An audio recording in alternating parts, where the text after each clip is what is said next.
వీక్షకులందరికీ నమస్కారం.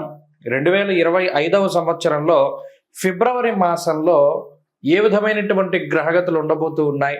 ఎందుకంటే ఈ గ్రహ సంచారం అనేటువంటిది ఫిబ్రవరి దగ్గర నుండి చాలా కీలకంగా మారబోతూ ఉన్నది. ఉదాహరణకి కుజునికి ఉండేటువంటి వక్రగతి పూర్తయిపోతూ ఉండడం, గురునకు ఉండేటువంటి వక్రగతి పూర్తయిపోతూ ఉండడం, అలాగే గ్రహాల్లో ప్రత్యేకమైనటువంటి మార్పులు ఇవన్నీ వెరసి ద్వాదశ రాశుల పైన పూర్తిగా ప్రభావాన్ని చూపబోతూ ఉన్నాయి. ఉదాహరణకి ఈ మాసంలో ఉండేటువంటి గ్రహస్థితిని గమనిస్తే ఫిబ్రవరి నెల 4వ తారీఖు రాత్రి అంటే 5 వచ్చేస్తుంది.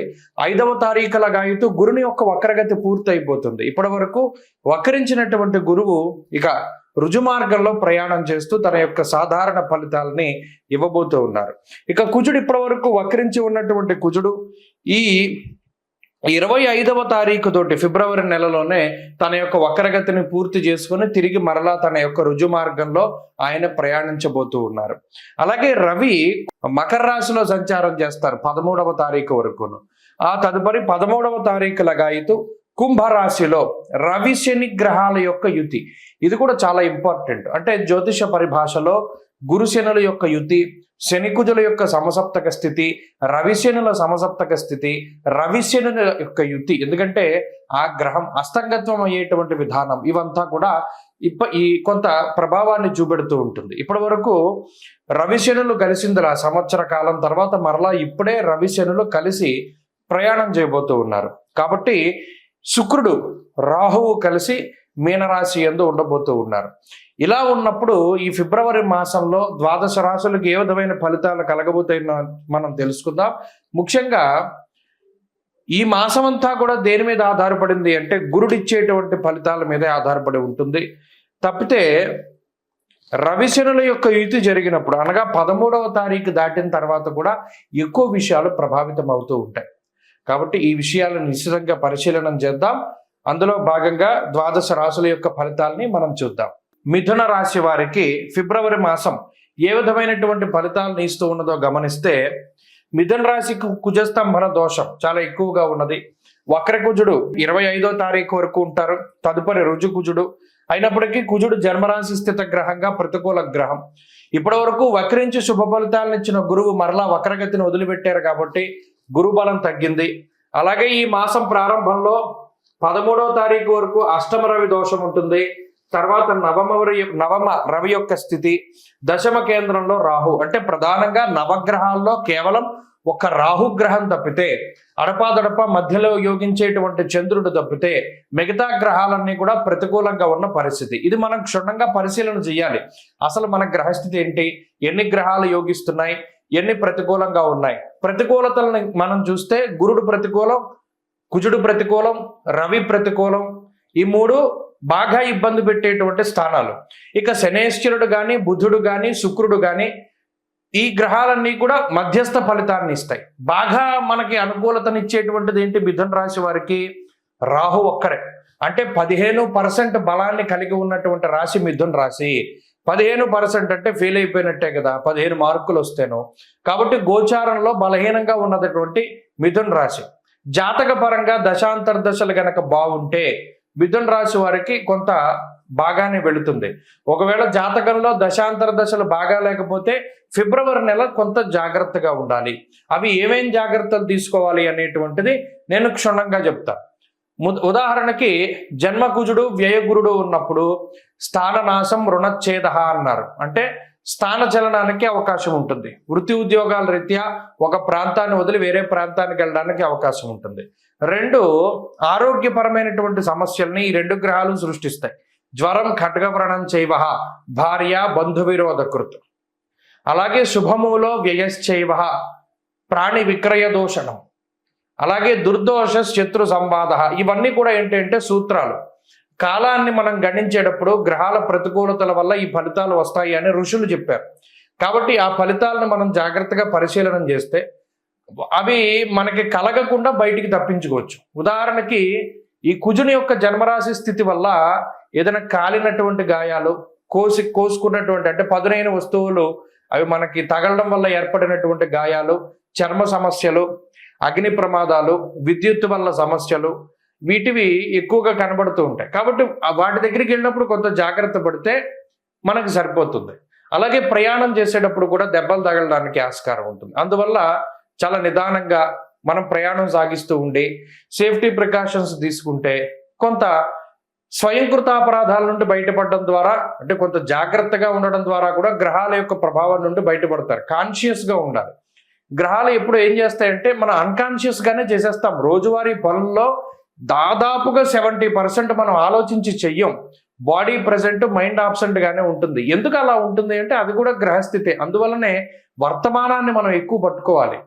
వర్తమానంలో ఉండనివ్వదు ఈ గ్రహస్థితి. ఎప్పుడు కూడా ఏ పని చేస్తున్నా ఎక్కడో ఆలోచిస్తూ ఉంటాం.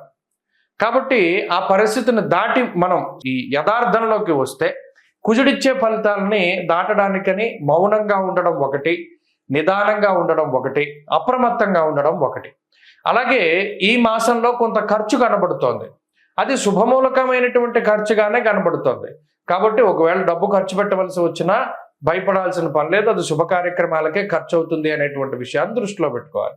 ఇక బంధుమూలకంగా కానీ లేదా ప్రయాణాల వల్ల కానీ కొంత ధనాన్ని ఖర్చు పెట్టవలసి వస్తుంది. ఆ రకంగా కూడా కొంత మనం ప్రిపేర్డ్గా ఉండడం మంచిది. ప్రత్యేకించి ఎప్పుడూ కూడా పక్క వాళ్ళ వెహికల్స్, పక్క వాళ్ళ వస్తువులు లేదా వాళ్ళు సెంటిమెంట్గా ఉపయోగించేటువంటి వస్తువులు ఏవి కూడా మీరు వాడకండి. ఎందుకంటే అవి మీ చేతిలో పాడైపోయే ప్రమాదాలు ఎక్కువ. దానివల్ల మీ స్నేహము లేదా వారికి మీకు ఉండేటువంటి స్నేహం దెబ్బతింటుంది. అందువల్ల బెస్ట్ సజెషన్ ఈ నెలలో ఏంటి అంటే, మీ బండి పాడైపోయింది, నడుచుకుంటూ వెళ్ళండి లేకపోతే బస్సు ఎక్కి వెళ్ళండి, కానీ పక్కవాడి బండి అడిగి వెళ్తే ఆ బండిని ఎవడోవాడు వచ్చి గుద్దుతాడు. మీకు బాగానే ఉంటుంది, బండి నాశనం అయిపోతుంది. అది మనం ఏం చేయలేని పరిస్థితి. ఇటువంటి విచిత్రమైన వాతావరణం ఉంటుంది. మనకు లేనప్పుడు అన్నీ మన దగ్గర ఉంచుకుని జాగ్రత్తగా మనం నిదానంగా ముందుకెళ్ళిపోవడం మంచిది. తప్పితే పక్క వాళ్ళది ఆశించడము, పక్క వాళ్ళ హెల్ప్ అడగడం ఇవి చాలా తగ్గించుకోవాలి. ఇది ప్రధానంగా ఈ మాసంలో ఈ రాశి వారు గుర్తుపెట్టుకోవాలి. కాబట్టి రాహు బలం మీద వెళుతున్నాం కాబట్టి మిథున రాశి వారు అందరూ కూడా కొంత మాయ అనేటువంటిది సహాయం చేస్తుంది. కొన్ని సందర్భాల్లో మాయగా కొన్ని అపాయాల నుండి బయటపడతారు, మాయగా కొన్ని సందర్భాల్లో అపాయంలో పడతారు. కాబట్టి ఇది కొంత జాగ్రత్తగా చూసుకుంటే మంచిది. కాబట్టి ఈ మాసంలో ప్రత్యేకించి సూర్యారాధన ప్రధానంగా చేయండి. సూర్యుడిని గనక ఆరాధన చేస్తే ఈ మాసం చాలా అద్భుతంగా ముందుకు సాగుతూ ఉంటుంది. కుంభమేళ 2025వ సంవత్సరంలో మొదటి నెలలో వస్తూ ఉన్నటువంటి అతి పెద్ద హిందూ పండగగా మనం దీన్ని చెప్పుకోవచ్చును. కానీ చాలామంది మనలో అంటే కుంభమేళ అనగానే మనకి నాగసాధువులు కనబడతారు. అలాగే ప్రయాగ్రాజ్లో జరుగుతూ ఉన్నది, భారీ సెట్టింగులు కనబడుతూ ఉన్నాయి. నిజానికి కొన్ని కోట్ల మంది, 40 కోట్ల మందికి పైగా ఈ కుంభమేళాలో పాల్గొంటారు అని చెప్పి అధికారికంగా వినిపిస్తూ ఉన్నటువంటి మాటలు. అయితే ఇంత పెద్ద ఉత్సవానికి చాలామందికి రీజన్ తెలియదు. అంటే చాలామంది మనలో కుంభమేళానికి వెళ్తున్నాం, మేము స్నానం చేద్దాం అనుకుంటున్నాము, ప్రయాగలో స్నానం చేస్తాము, దాని తర్వాత గయ వెళ్తాము, దాని తర్వాత కాశీ వెళ్తాము, ఇవన్నీ చెప్తారు. నిజానికి అసలు మనం చేస్తూ ఉన్నటువంటి దానికి పారమార్థికం ఏమిటి అంటే, కుంభమేళ అంటే ఏమిటి, మనం అక్కడికి ఎందుకు వెళ్ళాలి, దానిలో ఎందుకు స్నానం చేయాలి. ముఖ్యంగా పేరు చూస్తే కుంభమేళ, ఇది హిందూ పదం. కుంభ అంటే మనం రాసుల్లో కూడా కుంభరాశి మనకి కనబడుతూ ఉంటుంది. ఒక పురుషుడు ఒక కుండని పట్టుకుని నుంచుని ఉంటాడు, అది కుంభరాశిగా ప్రతీతి. అలాగే మేళ అంటే కలయిక. నిజానికి కుంభమేళ అనే పేరు ఎక్కడి నుండి వచ్చిందంటే, కుండలో ఉన్నటువంటి తేనె, అంటే దీన్ని ముఖ్యంగా అమృతం కింద చెప్తారు. దేవతలు రాక్షసులు 12 సంవత్సరాల పాటు మందర పర్వతాన్ని ఆధారంగా చేసుకుని పరమేశ్వరుడైనటువంటి మహానుభావుడు శ్రీ మహావిష్ణువు ఆయన కూర్మావతారంలో కింద పర్వతం కింద ఉండగా వీళ్ళు కవ్వం కింద చేసుకుని ఈ దేవతలు రాక్షసులందరూ కూడా అమృతం కోసం ఈ పర్వతాన్ని జిలుకుతారు. అదంతా కూడా మనకి తెలిసినటువంటి విషయమే. అయితే ఇలా 12 సంవత్సరాలు ఈ పర్వతాన్ని అంటే ఆ క్షీరసాగరాన్ని మధించిన తర్వాత 12 సంవత్సరాల తర్వాత మనకి అమృతం వస్తుంది. ఈ వచ్చినటువంటి అమృతాన్ని ఎవరు తీసుకోవాలి అనేటువంటి ఈ తోపులాట్లో ఆ కుండలో ఉన్నటువంటి ఆ అమృతము 4 చినుకులు అంటే చిన్న చిన్నవి 4 ప్రాంతాల్లో పడతాయి భారతదేశంలో. ఆ 4 ప్రాంతాలే ప్రయాగ్రాజ్, ఉజ్జయిని, అలాగే నాసిక్లో ఉన్నటువంటి త్రయంబకేశ్వర్, ఇక 4వది హరిద్వార్. మీరు ఎప్పుడైనా చూడండి కుంభమేళాలు జరిగినప్పుడు ఈ 4 ప్రాంతాల్లోనే జరుగుతాయి. దానికి కారణం ఇది. ఆ అమృతం, ఆ కుండ ఏదైతే మహానుభావుడైనటువంటి శ్రీ మహావిష్ణు స్వరూపంలో ఆయన ధన్వంతరి తీసుకొచ్చినటువంటి అమృత కలశం ఉన్నదో దానిలో నుంచి 4 బిందువులు పడ్డాయి భారతదేశంలో ఈ 4 ప్రాంతాల్లో. అందుకనే ఈ 4 ప్రాంతాల్లోనూ కుంభమేళా అనేటువంటిది నిర్వహిస్తారు. ఫస్ట్ ఆఫ్ ఆల్ ఈ పాయింట్ మనం గుర్తుపెట్టుకోవాలి. ఇక రెండవది, ఎప్పుడెప్పుడు జరుగుతాయండి కుంభమేళా అంటే, ప్రతి కుంభమేళా అంటే ఇందులో మనం ఒకటి గుర్తుపెట్టుకోవాలి, 12 సంవత్సరాలకి ఒకసారి కుంభమేళా జరుగుతుంది. అయితే ఇది ఎలా జరుగుతుంది? కాల నిర్ణయం 12 సంవత్సరాలు. ఇప్పుడు మనం గురుని బట్టే మనం పుష్కరాలు వస్తూ ఉన్నాయి. గురుని బట్టి ఎందుకు వస్తాయి పుష్కరాలు? అది కూడా మనం ఆలోచించాలి. మనం గుడ్డిగా వెళ్ళిపోకూడదు. ఓకే, గురుని బట్టి పుష్కరాలు వస్తాయి అంటే ఎందుకు వస్తాయి? ఇక్కడ దేవగురుడైనటువంటి బృహస్పతికి సంబంధించినటువంటి మానము ఒకటి ఉన్నది, అంటే కొలత. బారుహస్పత్య మానము అన్నాం. ఇప్పుడు మనం ఉన్నాము చాంద్రమానాన్ని అనుసరిస్తాం. సౌరమానం ఒకటి ఉంటుంది, బారుహస్పత్యమానం ఒకటి ఉంటుంది. ఇలా కాలానికి ఉండేటువంటి కొలమానాలు ఒక్కొక్క గ్రహాన్ని ఆధారంగా చేసుకుని ఒక్కొక్కటి ఉంటూ ఉంటాయి. ఇప్పుడు ఉత్తరాదిలో ఉండేటువంటి కొలమానం అంతా బారుహస్పత్యమానము, సౌరమానము అంటారు. ఈ సౌరమానం, బారుహస్పత్యమానాల ఆధారంగా సూర్యుడు గురుడికి సంబంధించినటువంటి గ్రహ గమనాలను బట్టే ఈ కుంభమేళా వస్తూ ఉంటుంది. ఈ రవిగురుల యొక్క మార్పులు, ముఖ్యంగా రవిగురులు ఇద్దరూ కలిసి వృశ్చిక రాశిలో ఉన్నప్పుడు ఉజ్జయినిలో ఈ కుంభమేళా నిర్వహిస్తారు. అలా కాక రవి మకర రాశిలో సంచరిస్తూ గురుడు వృషభ రాశిలో సంచారం చేసినప్పుడు ప్రయాగలో కుంభమేళా నిర్వహిస్తారు. అలాగే రవి మేషరాశి యందు గురుడు కుంభరాశిలో ఉండగా హరిద్వార్లో కుంభమేళా నిర్వహిస్తారు. అలాగే రవి గురులు ఇద్దరు కూడా సింహరాశిలో సంచారం చేస్తూ ఉన్నప్పుడు ఆ సమయంలో నాసిక్లో ఉన్నటువంటి త్రయంబకేశ్వర్లో మనకి కుంభమేళా నిర్వహిస్తారు. కాబట్టి ఎప్పుడు పడితే అప్పుడు రావు. ఇందులో 12 సంవత్సరాలకి ఒకసారి కుంభమేళా వస్తుంది. 12 కుంభమేళాలు పూర్తయితే దాన్ని ఒక మహాకుంభమేళా అన్నారు. అంటే ఈ లెక్కన మహాకుంభమేళా ఎప్పుడు వస్తుంది? 12లో 144 సంవత్సరాలకి ఒక్కసారి మాత్రమే మహాకుంభమేళా వస్తుంది.